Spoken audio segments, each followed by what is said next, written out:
Welcome to this very special new departure for the Innovation Show. An experiment that I've been toying with for some time. I actually tried this quite a while ago, but I was missing an ingredient that I've now got. I'll explain to you in a second. So let me explain what's happening and what this is, this project. In the background, you will hear an ambient soundscape that contains a 10 Hz binaural beat. Bi means two, and aural means relating to the ears or hearing. The word binaural literally means having two ears. Binaural sound is stereo sound that is recorded through a dual microphone setup. The goal of recording binaural sound is to create a 3D audio effect that simulates sound as if it's being heard live. Binaural sound is best experienced with headphones. According to Psychology Today, when two tones of slightly different frequencies are played in separate ears simultaneously using headphones, the human brain perceives the creation of a new third tone, whose frequency is equivalent to the difference between the two tones being played. This illusion is called a binaural beat. For example, if a person hears a tone of 405 Hz in one ear and 415 Hz in the other, they would be hearing a binaural beat with a frequency of 10 Hz. Binaural beats are said to provide a plethora of benefits, the same as meditation. They lower stress, increase focus, aid with sleep and relaxation, boost mood, assist with pain management, and foster creativity. However, those claims are not yet supported by scientific evidence. So that's binaural beats. The next thing to understand is what those induce these beats. The goal of this track is to induce the alpha state. And the alpha state is the speed of the brain waves in your brain. Alpha state is best known for relaxed focus, stress reduction, positive thinking, and fast learning. It's also become known as the happiness frequency. When I run workshops, for example, I try to get everybody into that alpha state so that they receive the information that bit better and that their investment in a workshop or training is worthwhile. The music you're hearing and will hear going forward is conducted and created by a brilliant guy called Brian Larson. Brian has a website called Metaverse with two T's, Mettaverse.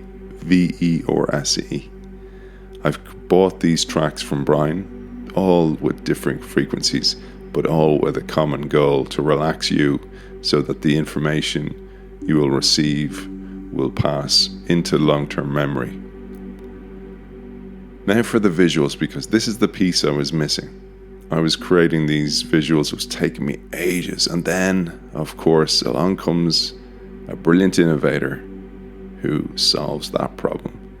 Enter Nikolai Klemke.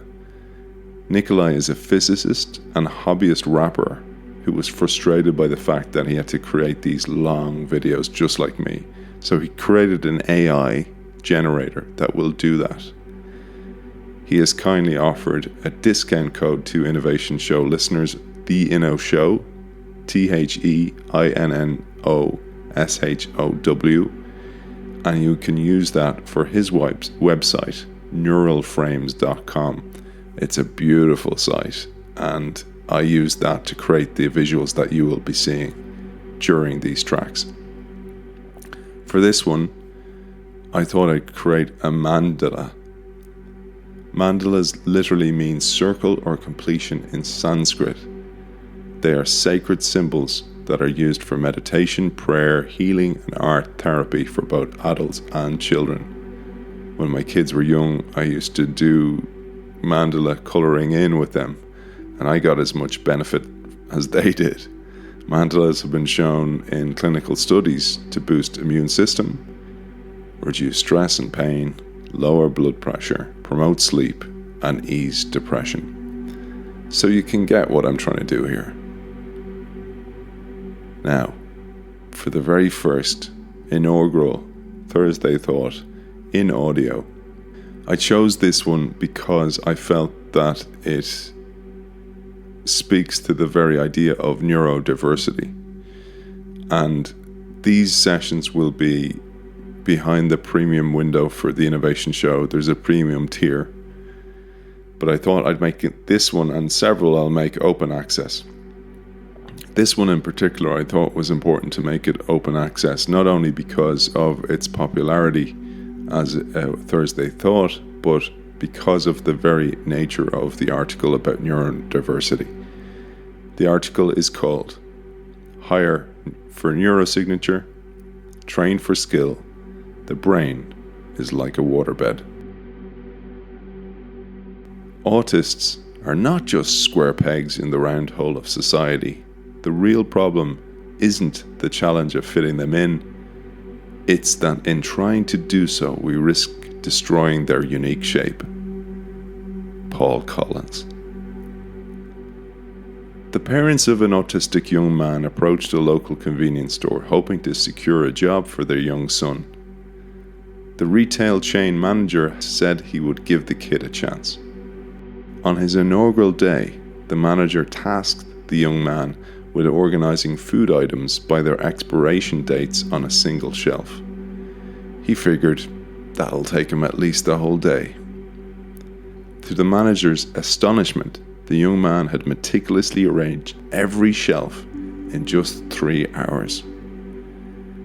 This young man, perceived as disabled, viewed sorting produce by date as a delightful puzzle.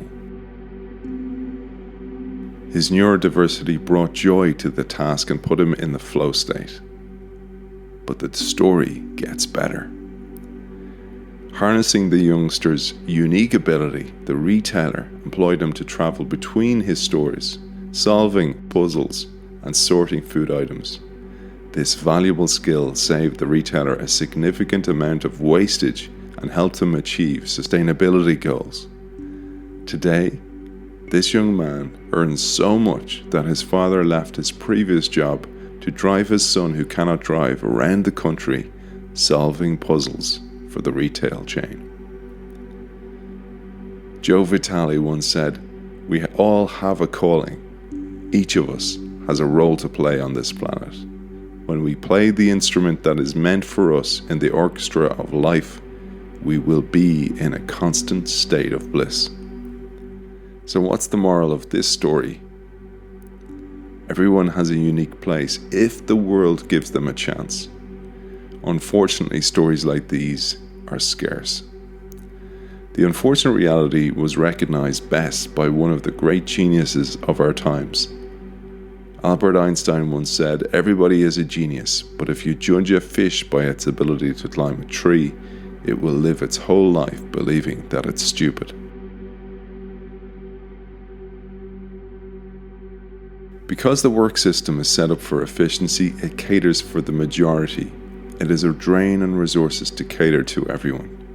It is even more challenging to interview everyone, so we hire for homogeneity. And somewhat understandably, as human resources people, officers and hiring executives are already stretched to the maximum, companies are dealing with a tumultuous business environment. They are preoccupied with quenching multiple fires, AI, digitalization, remote work, supply chain volatility, business model shifts, data, GDPR, inflation, the housing crises, pandemics, and even wars. The modern workplace is structured like a fine-cut diamond, rigid, linear, and sparkling with hierarchy. This construct, drawn from centuries of church and military organization, may bring a semblance of order, but it simultaneously smothers the potential of those who don't fit the mold. Neurodiverse individuals can struggle in such traditional environments.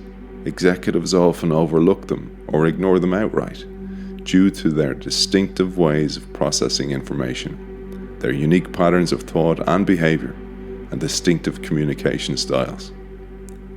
To ensure that these square pegs aren't shoehorned into round holes, we need to rethink the design of workplaces. We must build environments that foster neurodiversity rather than suppress it. The modern workplace is more like a network of networks, teams of teams, nuanced and complex. The brain works in a similar fashion.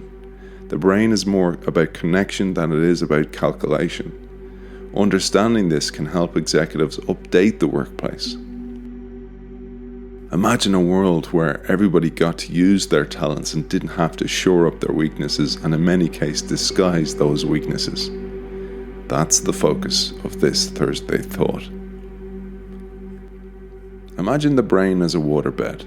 When one area is pushed down, or in the case of the brain damaged, underdeveloped or overdeveloped, the other regions fill that void. This phenomenon mirrors what is known as the waterbed effect. Just as the water in a waterbed redistributes when pressure is applied, the brain can restructure and adapt when certain abilities are not utilized. This is not necessarily a sign of deficiency. On the contrary, it indicates the brain's wonderful compensatory capacities. When we neglect or underutilize some capacities, the brain develops and restructures in ways that enable us to get even greater capacity out of other aspects. Neurodiversity speaks to different types of intelligence, learning styles, communication styles, appetite for risk, openness to change, and much more.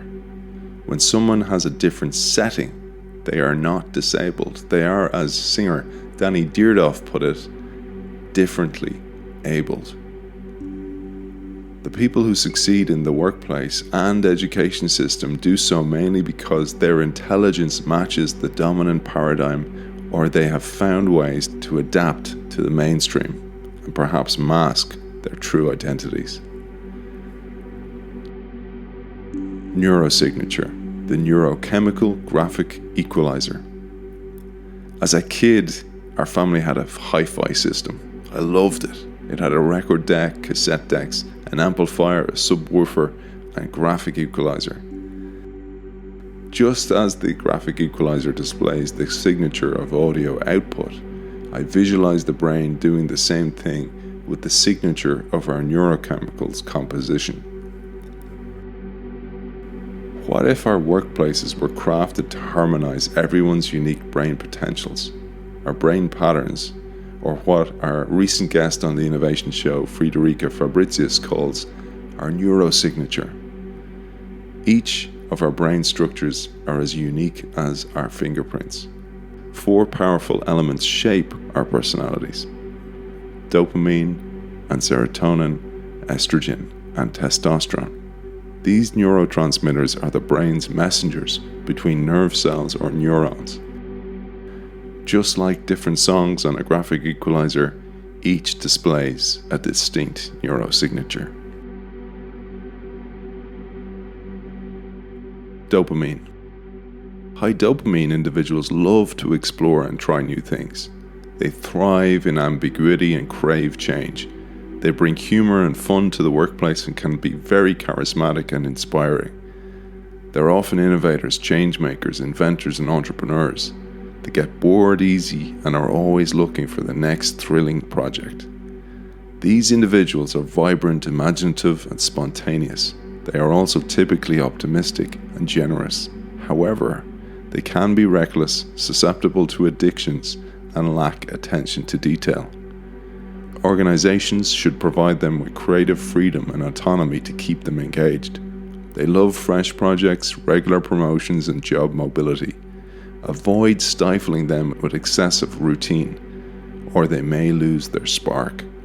High dopamine individuals can sometimes overwhelm others with their energy, their love for change, and their occasional impatience.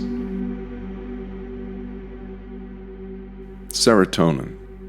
People high in serotonin are reliable, they're detail-oriented, they're cautious and loyal. They thrive on routine and structure and enjoy consistency and stability.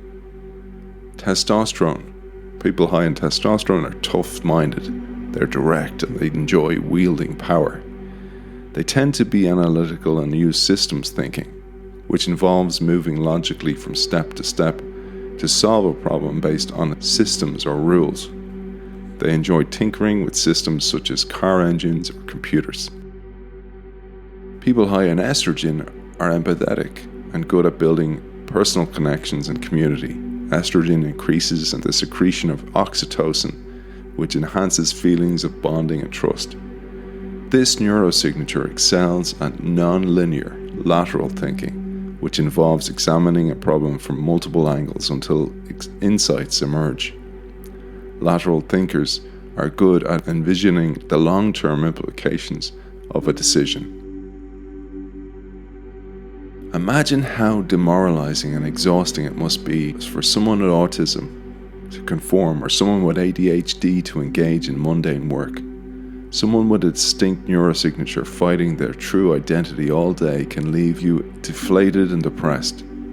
Friederike shares some fascinating research from Neurocolor that shows that roughly 28% of men in general population and around 72% of women exhibit traits associated with the high estrogen brain. The data reinforces that gender should never be used as a stereotype for anyone's personality or thinking style. In a recent episode of The Innovation Show, my friend and our guest Charles Kahn lauded the value of what he calls a dragon eye mindset, seeing the world through different lenses. He shares how Lawrence Fung of Stanford's Neurodiversity Project observed that successful problem solvers in Silicon Valley often show signs of being on the neurodiverse spectrum. Such individuals, he said, have a unique ability to connect the dots, which allows them to reach conclusions quickly. Neurodiverse individuals have cognitive tendencies to look at the details first before the bigger picture, contrary to how most people dissect an issue, essentially broaching an issue from a very different lens or level. A final thought, led by this beautiful Islamic proverb: a lot of different flowers make a bouquet. The world has changed immeasurably, and society faces increasing levels of VUCA volatility, uncertainty, complexity, and ambiguity. If times have changed, then the compositions of the teams to master those times must change. Homogeneous teams operated well in relative stability. These groups excel at incremental change, process improvements, and exploitation of an existing competitive advantage. Diverse teams, on the other hand, they summon a larger set of skills and perspectives. Neurodiversity is ideal for creative innovation challenges when the future is ambiguous and the path is non-linear. In a changing workplace, rather than hiring solely based on skill, we might consider a candidate's neurosignature. Each neurosignature brings unique strengths to the table. Hiring for neurosignature and training for skill might lead to higher workplace happiness, higher revenue, and lower employee turnover. As our recent guest on the Innovation Show a couple of weeks ago, Helen Edwards, said, the more people differ in their ethnicity, gender, background, age, and sexuality, the greater the likelihood that they will have encountered different marginal behaviors and life choices. Combine that with a declared celebration of diversity of thought. You will get people speaking up for those marginal behaviors in corporate decisions, innovation programs, new product development, new market categories, and new routes to growth. This enhanced diversity on the inside is one of the reasons we will see more ways to satisfy the extraordinary behavioral diversity that does exist, hitherto often unrecognized in contemporary society. It's been with a deliberate aim that I've sprinkled this week's Thursday Thought with quotes from a kaleidoscope of neurosignatures and sources. Yet, there's one sentiment that I want to leave this week with.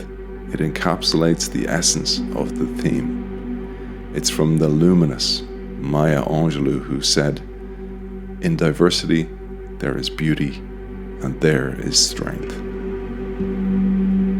Thanks for joining me on the inaugural Thursday Thought audio edition. See you soon.